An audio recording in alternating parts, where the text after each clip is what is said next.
안녕하세요. 회천중학교 3학년 학생 여러분. 거꾸로 수업 그 두 번째 시간이 돌아왔습니다. 오늘의 내용은 3단원 태양계의 첫 내용인데요. 우리가 사는 지구에 관련된 내용입니다. 모두 교재 27페이지를 펴주시고요. 자, 오늘의 학습 목표. 지구의 모양을 알고 지구의 크기를 측정하는 방법을 설명할 수 있다. 오늘 내용에는 수학적인 내용이 많기 때문에 조금 어렵고 복잡할 수가 있으니 집중해서 잘 들어주시기 바래요. 고대 인도 사람들이 생각한 지구의 모습입니다. 고대 사람들과 달리 지금의 우리는 지구의 모양에 대해서 너무나도 잘 알고 있죠. 왜냐하면 그냥 인공위성 사진만 보아도 지구는 둥근 모습이거든요. 하지만 사실 지구는 완벽한 원이 아니에요. 적도 반지름이 조금 더 긴 타원체입니다. 지구가 둥글다는 증거 여러 가지가 있는데요. 일단 첫 번째, 월식 때 달을 가리는 지구의 그림자가 요 그림처럼 둥글다는 사실. 그리고 항구로 들어오는 배의 돛대가 먼저 보인다는 것. 만약 지구가 평평하다면 1번처럼 돛대가 먼저 보이는 것이 아니라 4번처럼 배의 모든 부분이 함께 보여야 하겠죠. 또 하나는 북극성의 고도에 관련된 것인데요. 고도란 별을 바라보는 사람이 서 있는 땅, 지평선과 하늘의 별이 이루는 각도를 이야기합니다. B와 C에 있는 두 사람이 보는 북극성의 고도를 한번 비교해 볼까요? B의 입장이 되어 봅시다. B를 기준으로 아래의 지평선을 만들면 B의 입장에서는 세상이 이렇게 느껴질 거예요. 자, 북극성을 한번 봐볼까요? 45도 정도의 각도를 이루는 것을 볼 수 있네요. 이번엔 C의 입장이 되어 봅시다. 이렇게 지평선을 만드니 북극선이 지평면과 수직하여 위치하는 것을 볼 수 있습니다. 한마디로 고도가 90도가 되는 거죠. B에서 C로 점점 고위도로 갈수록 북극성의 높이가 높아지는 것을 볼 수 있어요. 밑에 있는 그림처럼 B가 보는 북극성보다는 C가 보는 북극성이 더 높은 곳에 위치하는 걸 볼 수 있죠. 만약에 지구가 둥글지 않다면 A, B, C 어느 지점에서 보더라도 북극성의 고도는 같아야 합니다. 그래도 역시 가장 심플하고 완벽한 증거는 인공위성에서 찍은 지구의 사진입니다.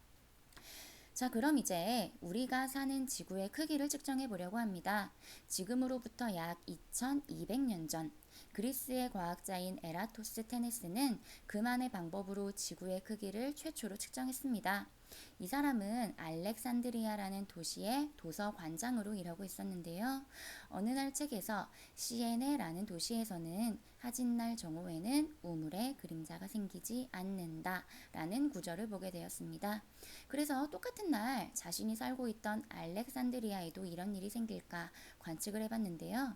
알렉산드리아에는 하진날 정오에도 그림자가 계속 존재하더란 말이죠. 자, 여기서 지구의 크기를 측정할 수 있는 아이디어를 얻었다니 정말 대단한 과학자입니다. 에라토스테네스의 방법으로 지구의 크기를 측정하기 위해서는 두 가지 가정이 필요합니다. 첫 번째는 지구가 완벽하게 구형이다 라는 가정이죠. 이 가정을 통해서 우리가 알고 있는 원의 성질을 이용할 수가 있고요. 두 번째는 햇빛이 지구상의 어디에서나 평행하게 들어온다는 가정입니다. 지구와 태양 사이의 거리가 가깝다면 이렇게 지구의 윗부분과 중간 부분에 도달하는 햇살의 각도가 다를 거예요. 하지만 지구와 태양의 거리가 아주 멀다면 이렇게 모든 빛이 평행하게 들어오겠죠. 저번 시간에 우리가 직접 검색해서 알아봤듯이 지구와 태양 사이의 거리는 1억 5천만 킬로미터, 어마어마하게 먼 거리인데요. 이 때문에 에라토스테네스의 가정이 거의 옳다는 거. 이러한 가정을 한 이유는요, 지구의 중심각을 구하기 위해서입니다. 중심각이란 이런 피자 조각의 요 끝부분 각도를 의미하는데요. 자, 이제 지구의 크기를 측정한 원리에 대해서 알아보려고 합니다. 굉장히 어려운 원리일 것 같지만 참 간단한 방법이에요. 이렇게 생긴 피자가 한 판 있습니다. 정확하게 8조각으로 나눈 피자인데요. 요 A라는 피자 조각의 둥근 둘레의 길이가 호의 길이 10cm라면 이렇게 피자 조각을 두 개 합친 B의 호의 길이는 몇 cm가 될까요? 당연히 두 배이니 20cm가 될 거예요. 사실 이 이야기는 수학 시간에 부채꼴의 호의 길이는 중심각의 크기에 비례한다 라는 내용으로 이미 배웠다는 거. 이 내용을 식으로 한번 나타내 보려고 합니다. 일단 A의 중심각은 몇 도일까요? 360도인 피자를 8조각으로 나누었으니 한 조각에 45도 정도가 되겠네요. 자, A의 중심각 45도 대 B의 중심각은 2배 90도. 이는 A의 호의 길이 10cm 대 B의 호의 길이 X와 같습니다. 이를 계산하면 우리가 쉽게 구했던 것처럼 20cm가 나오네요. 그럼 이 원리를 가지고 원 전체의 호의 길이, 한마디로 원의 둘레는 어떻게 구할 수가 있을까요? 방금 전과 같은 식에서 원의 중심각도만 360도로 바꾸면 되는 거죠. 이렇게 계산을 하면요, 피자 전체의 둘레는 총 80cm가 나오게 됩니다. 원리는 어렵지 않죠? 계산식을 세우는 것이 조금 복잡할 수도 있겠지만 중심각 대 중심각은 길이 대 길이라고 생각하면 쉽게 세울 수 있을 거예요. 이런 원리에 의해서 지구의 크기를 구하려면 지구를 나눈 어떤 한 조각의 중심각과 호의 길이를 측정하면 됩니다. 에라토스테네스가 정한 한 조각은요, 알렉산드리아부터 시에네까지에 해당하는 한 조각입니다. 그럼 이 조각의 호의 길이는 어떻게 구했냐고요? 사람이 직접 걸어서 구했습니다. 약 925km였고요. 중심각이 문제네요. 지구를 뚫고 들어가야지 저 중심각을 측정할 수 있을 거 아닙니까? 근데 이때 에라토스테네스의 천재성이 빛을 발합니다. 두 번째 가정 기억하세요? 지구에 들어오는 모든 햇빛은 평행하다. 시에네에 그림자가 생기지 않는 날 알렉산드리아에는 그림자가 생긴다고 했잖아요. 이 그림을 이렇게 표현하면, 자 보이세요? 두 직선이 평행할 때 억각은 서로 같다는 것.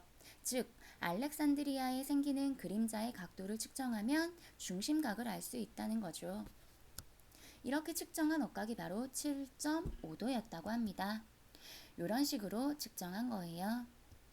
자, 그럼 이제 우리에게 필요한 모든 숫자를 구했으니 계산만 하면 됩니다. 중심각 대 중심각은 길이 대 길이. 특히 지구의 둘레의 길이 자체를 구할 수도 있지만 우리는 여기서 지구의 반지름을 구하기로 해요. 원의 둘레는 구하는 식은 2πr이므로 이렇게 식을 세울 수가 있겠죠. 여기에 우리가 구한 축정값을 넣으면 식이 이렇게 완성이 되고요. 이렇게 구한 반지름은 약 46,250km입니다. 실제 값보다 조금 크지만 2200년 전에 측정했다는 것을 생각하면 상당히 정확한 값이죠. 실제 값도 중요하지만 우리에게 가장 중요한 것은 이 원리를 이해하는 것이에요. 특히 공식을 이해하는 것이 가장 중요합니다. 지구의 반지름을 구할 수 있는 저 공식 꼭 알아두셨으면 좋겠어요. 자, 그럼 우리도 지구 모형의 크기를 직접 측정해보는 시간을 가질 거예요. 가장 중요한 것은 하나의 막대에는 그림자가 생기지 않아야 한다는 것. 하지만 우리는 이 지구본을 이용하지 않고요. 더욱 간단하게 실험을 할 것인데요. 바로 이런 그림을 이용할 겁니다. 굵은 선을 따라 자르고 점선을 접어주면 바로 이렇게 완성이 되는데요. 햇빛 아래로 가지고 나가서 오른쪽 끝에 있는 종이막대 O에는 그림자가 생기지 않도록 잘 조절합니다. 종이막대 O에는 그림자가 생기지 않고 종이막대 A와 B에는 그림자가 생긴 것 보이시나요? 저 그림자의 각도와 두 막대 사이의 길이를 측정하면 지구 모형의 크기를 계산할 수 있답니다. 수업 시간에는 바로 이 활동을 할 예정이에요. 마지막으로 배운 내용을 정리하는 시간입니다. 1번, 지구의 크기를 측정하기 위해 에라토스테네스는 지구가 완전한 구형이고 햇빛은 어디에서나 평행하게 들어온다는 가정을 세웠다. 중요한 가정이니 꼭 기억해 주세요. 그리고 2번, 지구의 모형의 크기를 측정하는 방법을 나타내는 것입니다. 중심각 대 중심각은 길이 대 길이. 기억하시나요? 앞에는 당연히 우리가 측정해야 되는 A와 B 사이의 각도, 세타가 들어가겠죠. 뒤에는 세타라는 중심각을 가진 호의 길이, 즉 A와 B까지의 호의 길이 L이 들어가야겠네요. 그리고 마지막으로 지구의 반지름을 구하는 공식을 확인하고 끝내도록 합시다.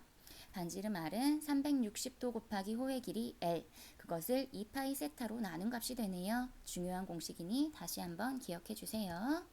여기까지가 오늘의 학습 내용입니다. 수업 시간에는 직접 그림자와 각도와 호의 길이를 측정해서 반지름을 구하는 시간을 가질 건데요.